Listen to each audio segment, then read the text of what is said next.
and welcome to the District of Sports podcast. I'm George Gerbo. A reminder that you can find the District of Sports wherever you get your podcasts, including on Apple, Google, Spotify, TuneIn, and more. Just search District of Sports in your favorite podcast app. And a reminder to follow all of our sports coverage at the Washington Times at washingtontimes.com/sports. There will be a lot of it there from me this week, as it is tennis week here in Washington, as the Mubadala Citi DC Open returns to Rock Creek Park. If that name sounds like a mouthful and you hear me pronounce it in different ways in this episode, well, it is.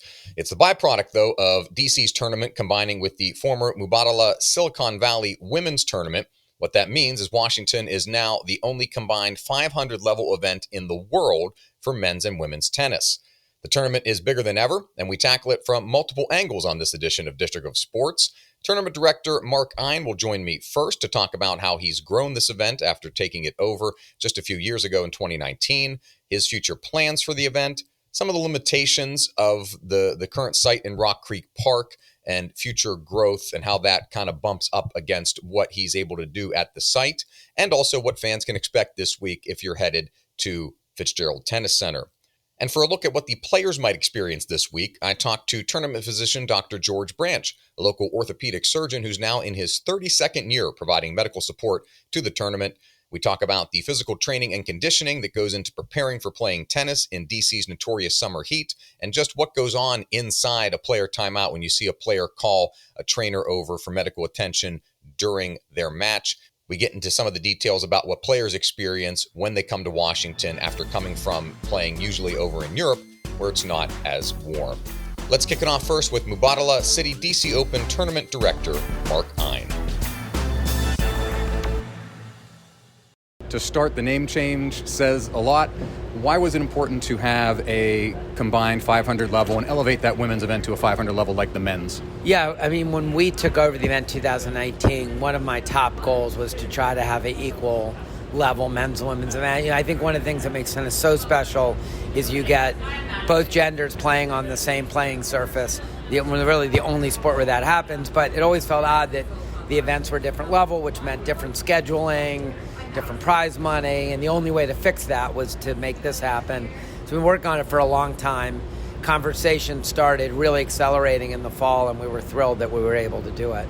When you took this tournament over, you said in 2019, I came, as a fan in the time I've lived here, and it was big in the 90s. Andre was here, won 5 times, and then it kind of waned a little bit. Could you see the vision as we're here at the Fitzgerald Tennis Center, where we've had record crowds last year, you've had record crowds for qualifying? Could you see that playing this out, that there was still kind of almost an untapped interest in tennis in this city? I mean, I know that, yes, actually. That was why I was so passionate to do this. I know we have an amazing tennis community here for decades, and I knew how much they loved the event in spite of the experience they were having. And I really believe if we created a world-class experience for our fans, a world-class experience for our players, DC should be, again, one of the great tournaments in America, if not the world. And so for a few years, we forward invested in all these things, and now it's all coming to fruition. And we have, as you said, sold out crowds who stay here from morning until night, enjoying all the stuff happening around the grounds. And now we have the best players who are thrilled to come back here. So it's really gratifying to see the vision actually happening. You've talked in the past and a little bit this week about some of the challenges logistically and otherwise between the stakeholders here at Rock Creek Park, between the Park Service and the city and you guys.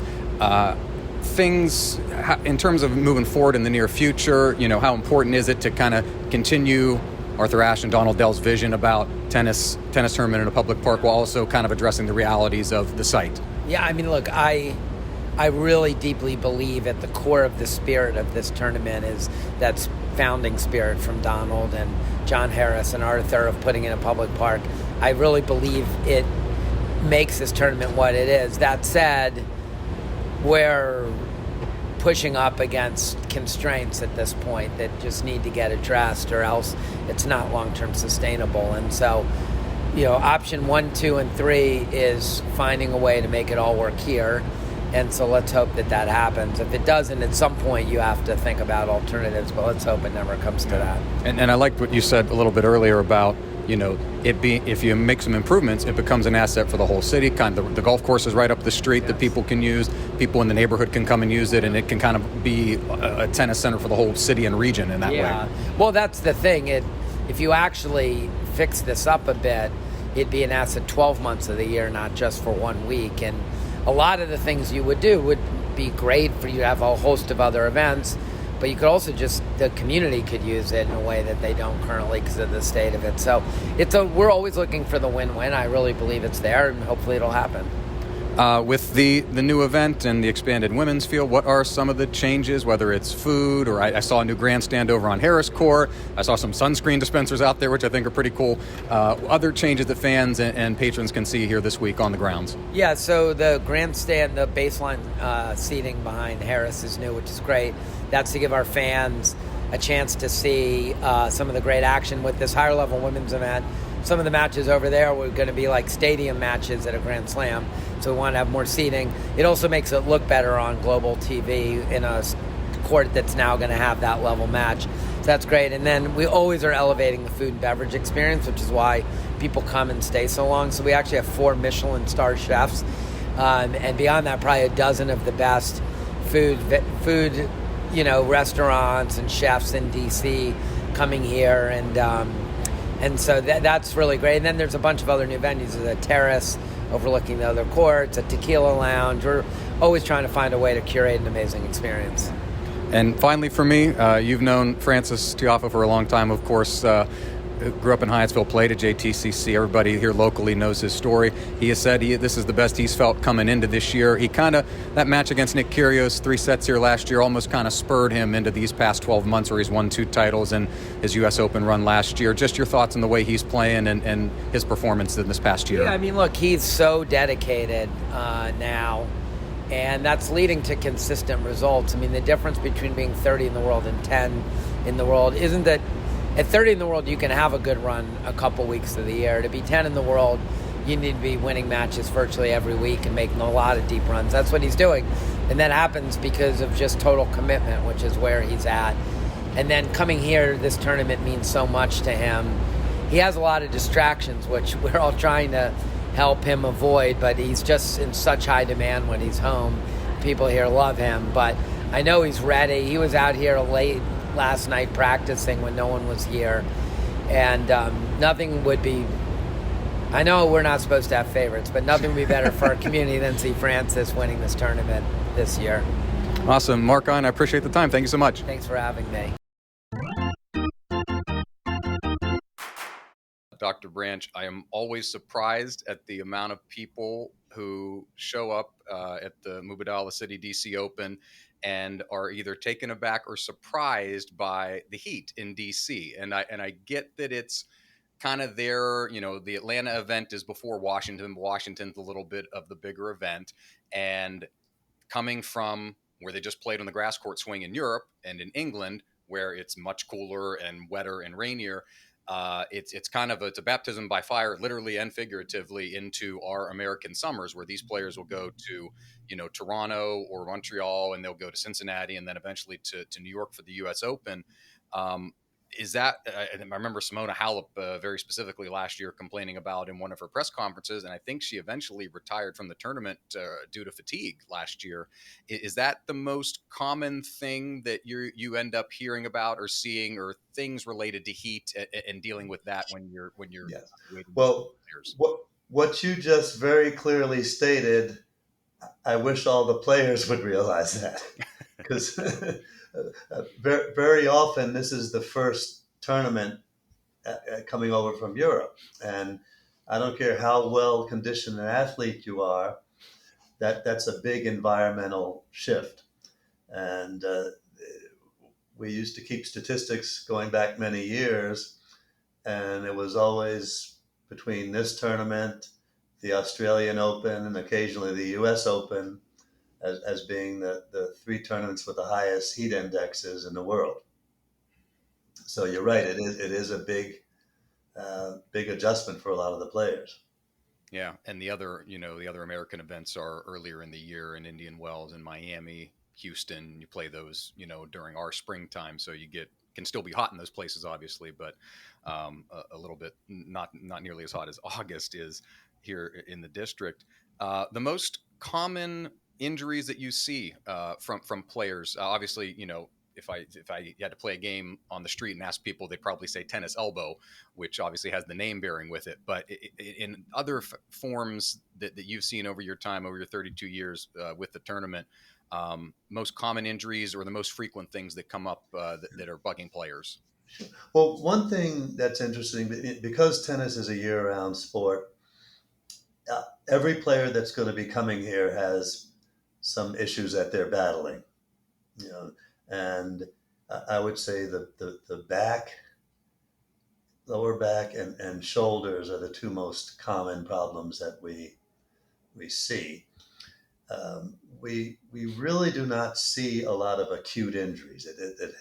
They happen, but it's more managing people's problems, because unlike other sports where you might take a few months off and still get paid by your contract, tennis is based on weekly performance, ranking points, and maintaining those rankings. So we do a lot of management and advice. Should you continue playing? Should you take it easy and be ready for the U.S. Open? And a lot of times our judgment is influenced by a player's ranking. If you're in the top 20 in the world, you're definitely getting into the U.S. Open. You're definitely going to get seeded. So those players may have a lower threshold of deciding, hey, I better calm down. But some of the lower ranked players who are trying to qualify to get in, they will often try to push through. And we have a nice network on the men's and women's tour of the medical care, because as you know, they're going to a different city every week. And so we do have a much better system now, electronic records and communication, so that we know who's coming in, who needs treatment, and can be arranged in advance, not just waiting for them to come here. So in summary, it's mainly just to manage different chronic problems that they have, with the lower back and shoulder being probably the most frequent ones that we see. It's kind of a good segue to a point I wanted to bring up with you that we've seen within the last month here. Novak Djokovic, previously number one player in the world, skipped all the lead-up events to Wimbledon. Now, granted, as a person who's not competing, needing those points and needing to keep his ranking and et cetera, he has a little bit of the luxury to do that, and didn't play in any of the warm-up tournaments on grass in the lead up to Wimbledon. Of course, he finds himself in the final and loses to Carlos Alcaraz there. And he just announced this past week that he's going to take some more time. He's not going to play in the Canadian event that's split between Montreal and Toronto, between the men and the women, which is the second big tune-up besides Cincinnati to the U.S. Open. And it makes me think, is there room, these events of course, are the slams that we love so much if you're a tennis fan, centuries old at this point, especially if you're talking about Wimbledon, Right.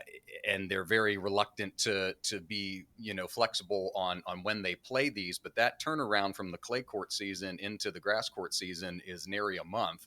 And it seems like more of these players could benefit from the time off without having to worry about, I've got to go fight for ranking points and make sure I can continue to do this as a profession, for those players that are in like below the top 30, basically.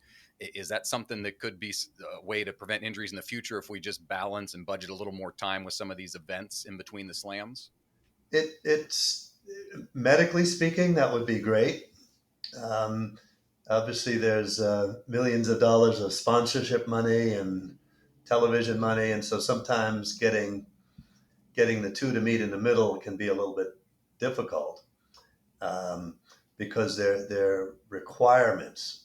Like, if you have to play in a certain amount of tournaments, and that's how they promise sponsors. Like, if you have a 250 level tournament, a 500 level tournament, they're always promised a certain number of high-ranked players to come.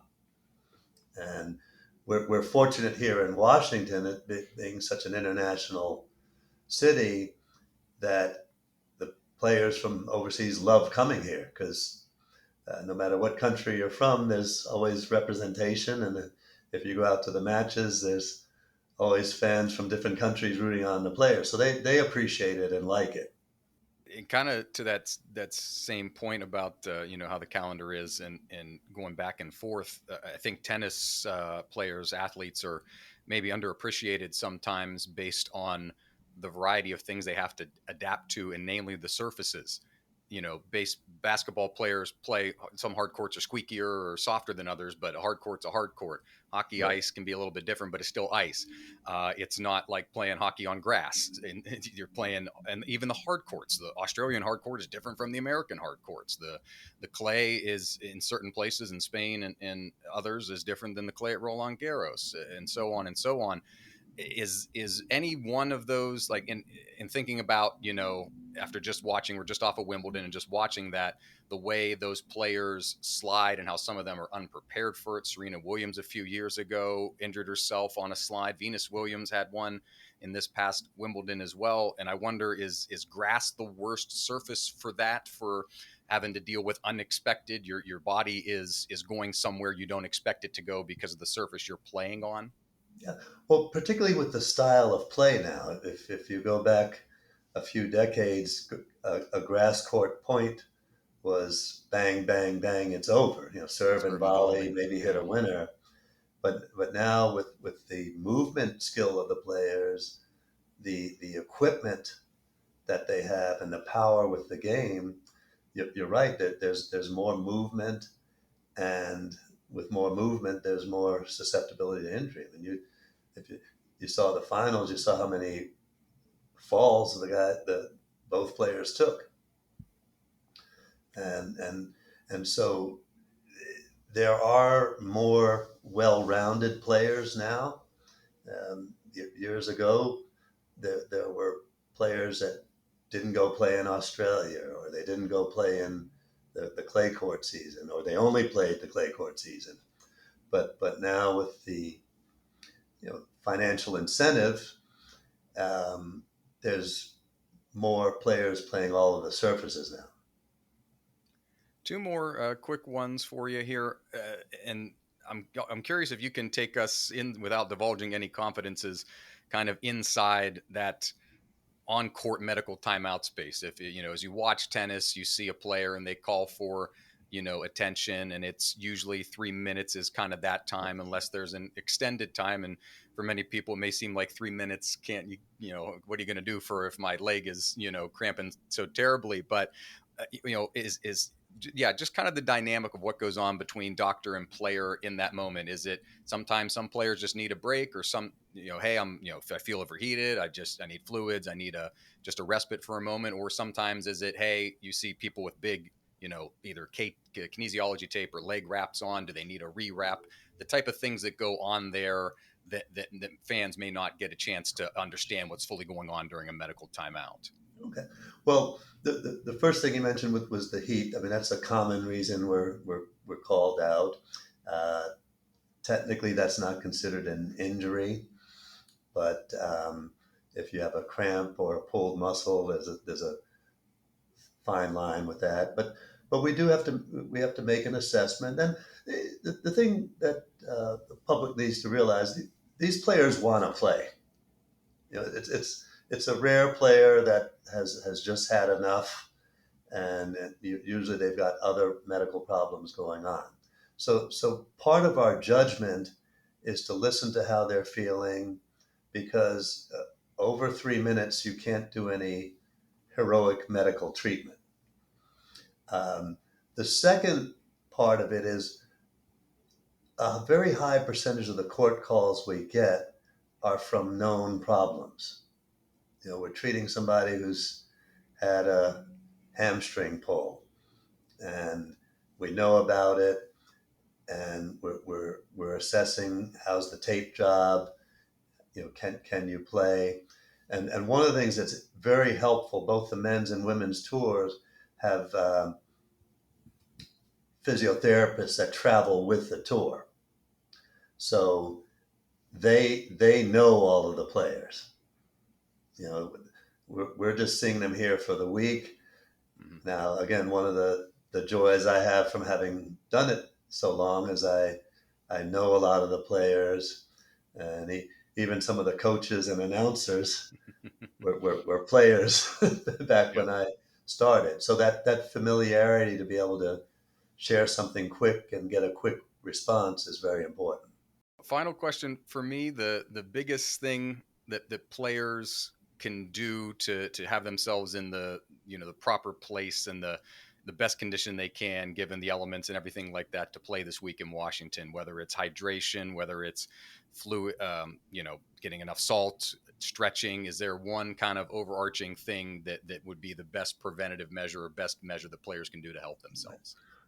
Well, a couple of things that people in general need to realize: you can't get hydrated in a day. So even as a top flight athlete, it takes a good 3 days to get your optimal level of hydration. Um, as I'm sure you know, flying in an airplane makes you dehydrated no matter what you do. So we do try to encourage the players to get here a few days in advance. Um, Even though it sounds kind of brutal, we recommend that they don't have the air conditioning on super high in their hotel rooms, because then it's a big change in not just temperature but humidity. Dr. George Branche, I appreciate it so much. Hope to see you out there this week at the City Open, and Yeah, best of luck out there. thanks. It's been a true blessing. My family's a tennis family, and my wife appreciates my passion to the sport, and both of our children played all through school and college, so we're continuing the enjoyment. I've learned a couple things though as I've gotten older. I still enjoy playing. The court has gotten a little bit larger, I think, and I've learned how to say "nice shot." Yeah, there you go. keep it, yeah, more amenable than to tone down some of the competitiveness sometimes. I understand that absolutely. Thank you so much, Dr. Branche. I appreciate it. My pleasure. But stay well. Hope to see you soon. My thanks to Dr. Branche and Mark Ein for joining me. The Mubadala Citi DC Open is going on all week in Rock Creek Park. Semifinals are on Saturday, August 5th, with the final for the men's, women's, and doubles happening on Sunday, August 6th. A reminder that you can find the District of Sports wherever you get your podcasts. Just search District of Sports in your favorite podcast app. That includes on Apple, Google, Spotify, TuneIn, and more. And a reminder to find all of my coverage from the City Open, as well as the rest of our sports coverage at the Washington Times at washingtontimes.com/sports. And you can find me at Gerbo3 on social media and our sports page at Wash Times Sports on socials. I'm George Gerbo. Thanks for listening, and I'll see you next time.